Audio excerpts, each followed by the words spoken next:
It's Wednesday evening, and Jesus and the disciples have just come from Jerusalem to Bethany. They've been teaching and preaching, and Jesus has been actually arguing with the Pharisees for 3 days in the temple, and they're exhausted. They come the 1.6-mile journey into Bethany, and they come to Simon's house for a dinner. So they're there, they're relaxing, they're enjoying dinner, when all of a sudden there's a knock at the door, and in comes this woman. They don't recognize her, but they do recognize what she's carrying in her hands.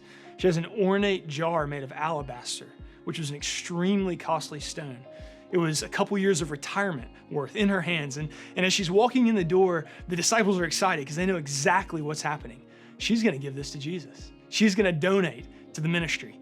They're thinking in their heads about all the poor it could feed, about all the travel expenses that can be taken care of. Hey, maybe next year they can stay in Jerusalem instead of in Bethany for Passover feast. So as they're watching her walk up to Jesus, they're excited. They're bumping one another in the shoulder. They're pumped. She gets up to Jesus, and instead of getting up, he stays seated. And instead of reaching for the jar, he does nothing. She reaches out, and instead of handing it to him, she breaks the top on the edge of the table. To the shock and dismay of the room, they have no idea what's happening now. They have no idea what to think. And as they're processing what's just happened, the smell of pure nard hits them. Pure nard was a burial perfume, and it was worth an exorbitant amount of money.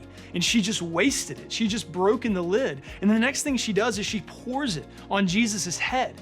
All of it. It flows down his head, down his cloak, and gets wasted on the ground. The disciples are furious. They have no idea what to think. And in their rage, they stand up and they look at the woman and they yell at her and they say, "Why have you done this thing? Why have you wasted this exorbitant amount of perfume for just spilling it on Jesus' head?" And Jesus stands up, and instead of siding with them, he goes and stands next to the woman. He says, "Why are you bothering her? She's done a beautiful thing." You see, what the disciples considered extravagant waste, Jesus considered extravagant worship.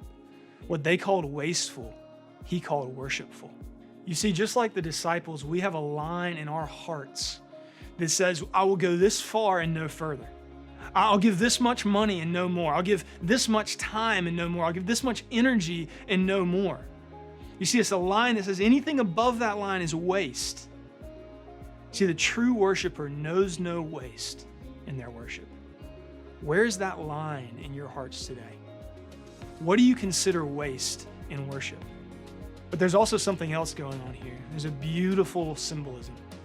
You see, in Israel, they would anoint a king and a high priest by pouring oil over their head. It would flow down their head, all over their cloak, onto the ground. And it was a picture of God's blessing being poured out, of God's putting his hand over this person and saying, "This is my king, this is my priest." In the same way, Jesus is our great high priest. Jesus is our King of Kings. But instead of pouring oil, the woman poured perfume, burial perfume. Because Jesus isn't just our high priest, and he's not just our King of Kings, but he's also the Lamb to be slain for the sins of the world. You see, we aren't the ones who pour ourselves out for God. He has poured himself out for us. Any worship, any extravagant waste in our lives, any giving of our time and our energy and our money is only a response.